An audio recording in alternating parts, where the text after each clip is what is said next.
Mes chers camarades, bien le bonjour et bienvenue au château de Vaux-le-Vicomte dans le département de la Seine-et-Marne, tout près de la ville historique de Melun. Alors aujourd'hui, on ne va pas parler de fiction, d'uchronie ou d'histoire possible, mais bien d'un événement impossible qui s'est réellement passé. Et d'ailleurs, on a un témoin direct des faits qui nous a laissé une trace écrite. Tout ce qu'on a écrit de fabuleux dans les romans n'égale point cette vérité. On se promène entre deux murs d'eau. On marche sous une voûte de feu. Les rochers s'ouvrent, les arbres se fendent et la terre marche. On voit des danses, des ballets, des mascarades et des comédies. On voit des fleurs, on voit des batailles, on voit la nuit et le jour en même temps. On entend la plus douce harmonie au monde. On mange de toutes sortes de viandes et l'on boit des vins les plus exquis. Quel est donc ce festin paradisiaque durant lequel les lois de la nature semblent transformées ? Eh bien, c'est tout simplement une réception organisée par le ministre Nicolas Fouquet pour le roi Louis XIV. Selon une légende tenace, cette fiesta de tous les diables aurait poussé le jeune roi Soleil à disgracier son plus puissant ministre du jour au lendemain. Mais est-ce bien vrai ? Eh bien, je vous propose d'enquêter. Explorons les corridors du château, écoutons les bruits de couloirs, fouillons les antichambres du pouvoir pour découvrir le terrible complot d'État qui a provoqué la chute de Fouquet. Et au passage, on va se régaler les yeux parce que vraiment le château de Vaux-le-Vicomte, c'est un domaine splendide et c'est une des plus belles destinations d'Europe.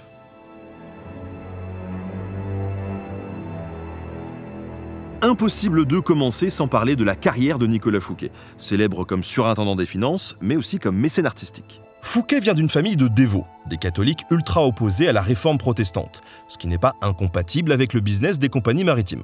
D'ailleurs, leur devise « Quo non ascendet », jusqu'où ne montera-t-il pas, explique que Fouquet, tel un écureuil avec ses noisettes, cumule les charges publiques.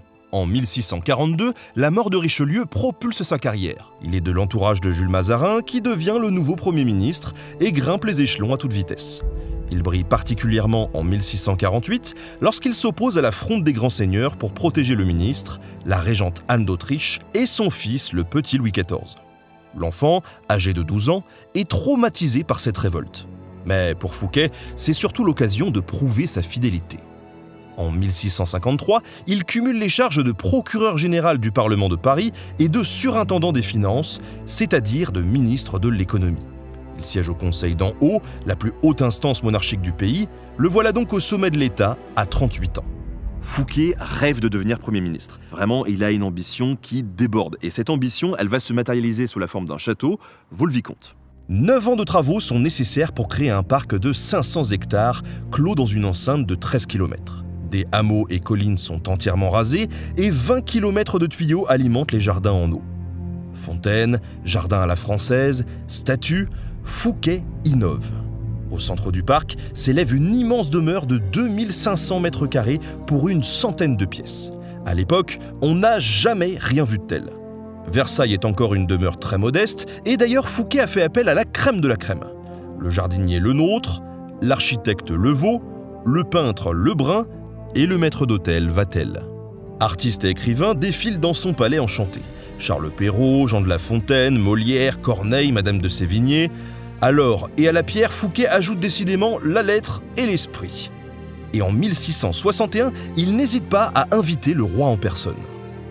Je cite: « Toutes ces eaux jaillissantes, tous ces canaux, ces parterres, ces cascades, un bois de haute futaie d'un côté et un taillis de l'autre, ces allées remplies de dames, les courtisans chargés de rubans et de plumes faisaient le plus bel aspect qu'on puisse s'imaginer, et c'était une confusion de si belles choses qu'on ne peut l'exprimer. On sert au roi un festin de faisans, ortolans, cailles, perdreaux, bisques, ragoûts et autres bons morceaux, de toutes sortes de vins en abondance. Les tables furent relevées plus de 5 ou 6 fois. Dans une clairière bordée d'arbres et de statues, Molière donne une pièce. Mais comme les comédiens sont absents, soudain, un énorme rocher se fend. Une déesse apparaît qui ordonne à la nature tout entière de distraire le roi. Aussitôt, statues, arbres, génies et nymphes des bois s'animent et commencent à danser et à chanter. Mais c'est déjà la nuit. Je cite: « Des lanternes qu'on avait posées sur les corniches du château faisaient paraître le bâtiment tout en feu. La confusion d'obscurité et de lumière contribuait merveilleusement à en augmenter la beauté et à surprendre les sens qui s'en forgeaient mille imaginations agréables. Tout à coup, sur le canal, apparaît une baleine. Du cœur de la bête est tiré un époustouflant feu d'artifice. Le jeune roi Soleil, surpris au milieu des fontaines, se met à marcher à la fois entre deux murs d'eau et sous une voûte de feu. Pourtant, il refuse la chambre qu'on lui a préparée et repart dans la nuit. Dans son carrosse, il lance à sa mère Anne d'Autriche « Ah, madame, est-ce que nous ne ferons pas rendre gorge à tous ces gens-là » Le roi serait-il jaloux des splendeurs de Vaux? Et pourquoi la reine-mère, amie de Fouquet, ne réagit pas? La légende est donc née. C'est ce soir du 17 août que le roi, sur un caprice, aurait décidé d'en finir. Et le 5 septembre 1661, Fouquet est arrêté, Vaux-le-Vicomte est saisi, et l'instant de son triomphe devient aussi celui de sa chute. Mais est-ce que tout ça est bien vrai?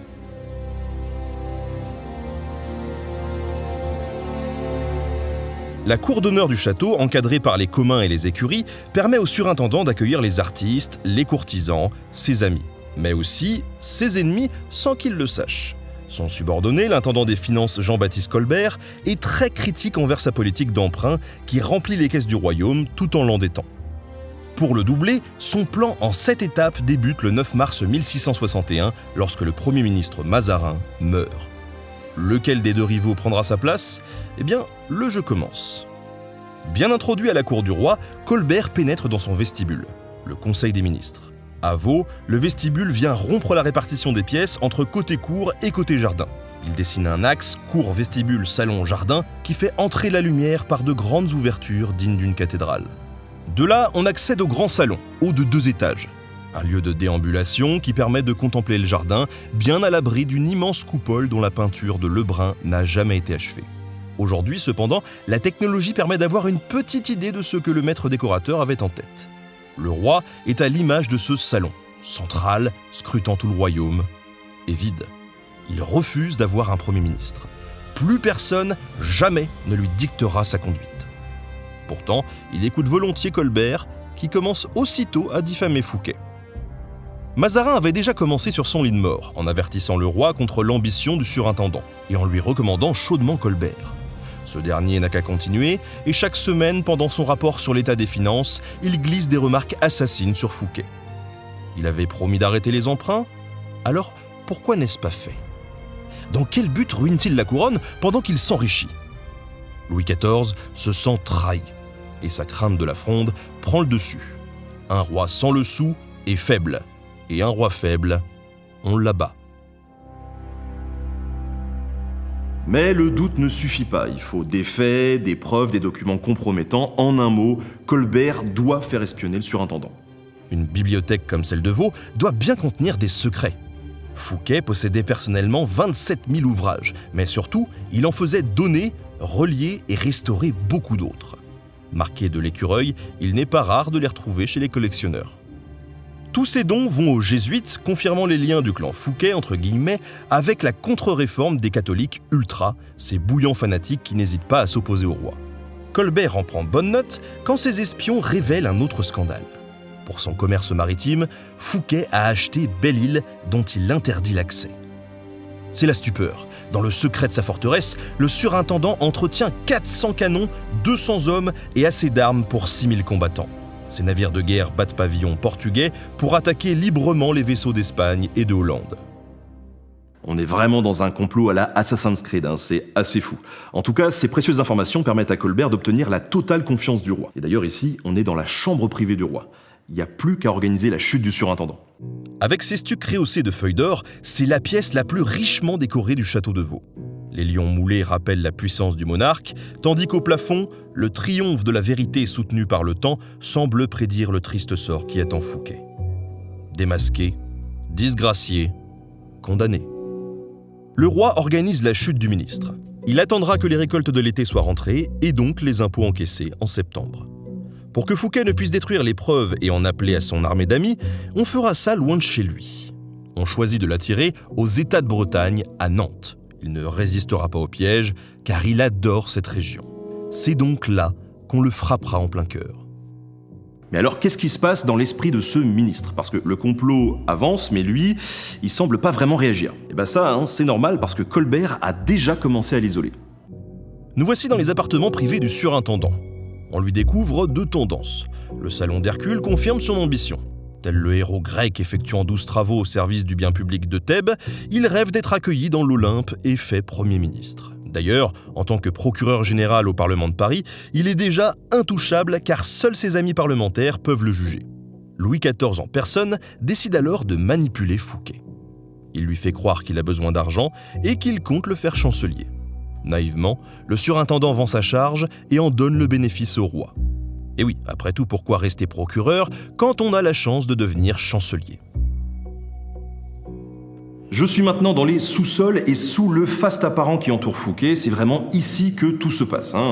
Le couloir que vous voyez derrière moi dessert les cuisines, les réserves, les offices et les chambres des officiers qui font tourner la baraque. Et là encore, Colbert va tenter de mettre le bazar.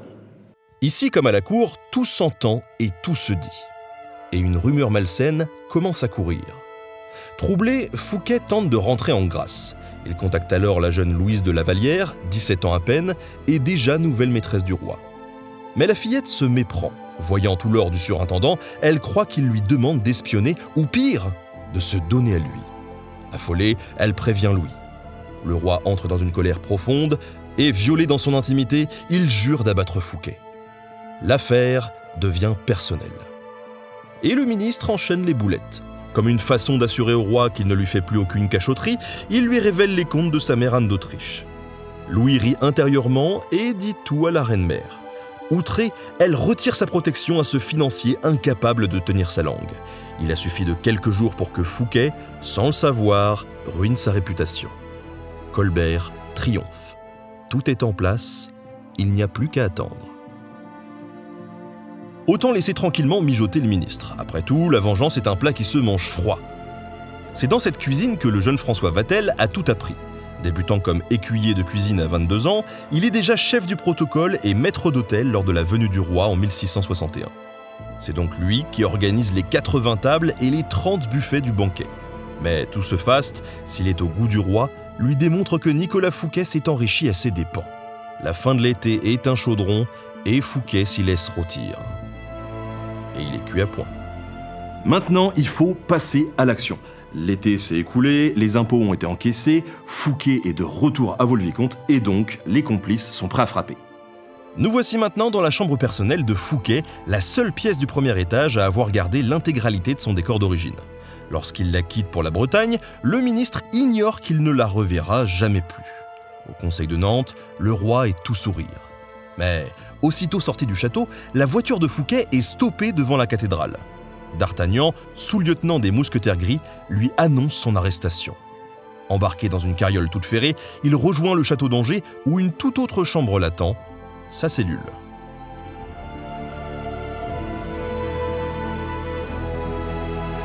Alors, il y a une chose qui est sûre, c'est que Fouquet n'a pas été arrêté sur un coup de tête. Tout ça a été organisé bien avant la fête à Vaux-le-Vicomte. Et ce procès, c'est avant tout le procès d'un système. D'un côté, il y a une élite. Elle peut être dévote comme Nicolas Fouquet ou bourgeoise comme Marie-Madeleine de Castille, sa nouvelle épouse, représentée dans son cabinet sous les traits de l'amour fixé ou la beauté coupant les ailes de l'amour afin qu'il ne s'envole pas. Ces clans forment une puissante alliance. Ensemble, ils ont les moyens de s'entourer d'auteurs comme le fabuliste Jean de La Fontaine, qui travaille souvent à Vaux-le-Vicomte et les soutient. L'opinion publique prime, car ces hauts fonctionnaires ont la réputation de se gaver et de prendre la table de l'État pour la leur. De fait, le surintendant renflouait les finances publiques en empruntant à intérêt à des sociétés privées dont il détenait des parts.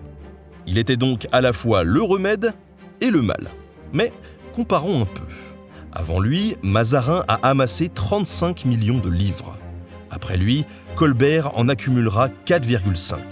Fouquet, lui, en a 19,5, dont plus de 16 millions de passifs. Si on réfléchit un peu donc, en vrai, il n'a qu'entre 2 et 4 millions. Certains historiens affirmant même qu'il est en faillite. En tout cas, c'est beaucoup moins que son accusateur Colbert qui le pointe du doigt pour détourner l'attention de ses propres fraudes.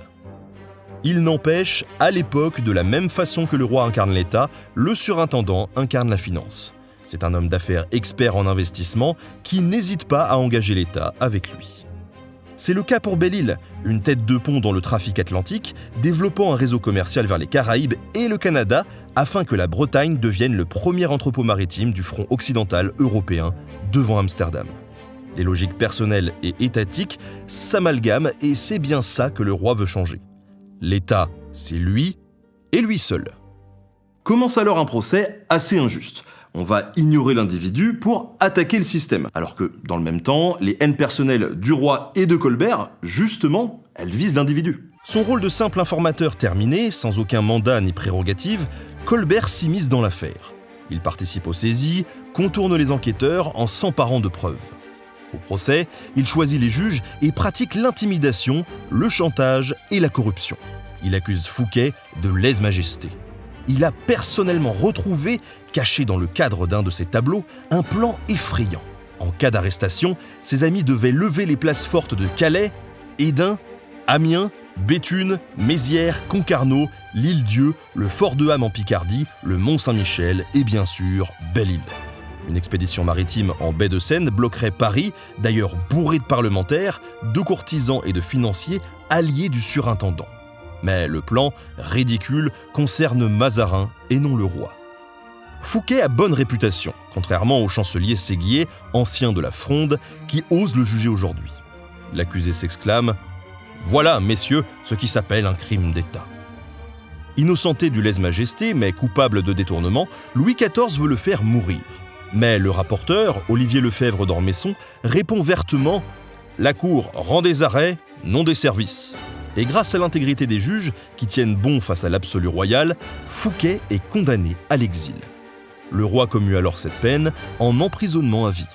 C'est un des rares cas où la grâce est utilisée à l'envers de façon tyrannique pour non alléger la peine, mais pour l'aggraver. Un joli coup d'absolutisme. En tout cas, le roi considère que la France a besoin d'un bon gros décrassage. Et il va passer un sacré savon à ce système politico-économique qui sent pas vraiment l'eau de rose. Pour parler, quoi de mieux que le cabinet de bain de veau ? C'est encore une rareté de l'époque où l'eau était soupçonnée de véhiculer des maladies. Même Versailles mettra des années à avoir suffisamment de salles de bain. Le mobilier date du XVIIIe siècle et les peintures claires et bleues de Visconti du XIXe. Mais dès l'époque de Fouquet, l'hygiène était un véritable souci. Et en politique royale, on a le droit à un violent lavement. Ce que je vous propose de faire, c'est de prendre un petit peu de recul sur cette affaire, parce qu'on peut quand même se poser deux questions. D'une part, est-ce que Fouquet était véritablement coupable ? Et d'autre part, qui est le grand gagnant de ce procès ? Certes, le surintendant participe au système de son époque, entièrement différent d'une autre et quasiment basé sur les conflits d'intérêts. Son extravagante demeure correspond à la hauteur de sa charge pour susciter la confiance des créanciers de l'État. Néanmoins, durant ces années de pratique, Fouquet n'est sûrement pas resté blanc comme neige. Emprisonné 16 ans à Pignerol, voisin de cellule du célèbre Masque de Fer, il y mourra en 1680. L'affaire Fouquet est extraordinaire par ses proportions. Elle emporte dans la tourmente Anne d'Autriche en perte d'influence, Colbert, impopulaire, et les fonctionnaires mis au pas. Et en même temps, elle nous révèle tout l'ordinaire du système financier et politique de l'époque. Enfin, elle constitue un moment clé de l'absolutisme. Seul le roi s'en sort avec une réputation intacte.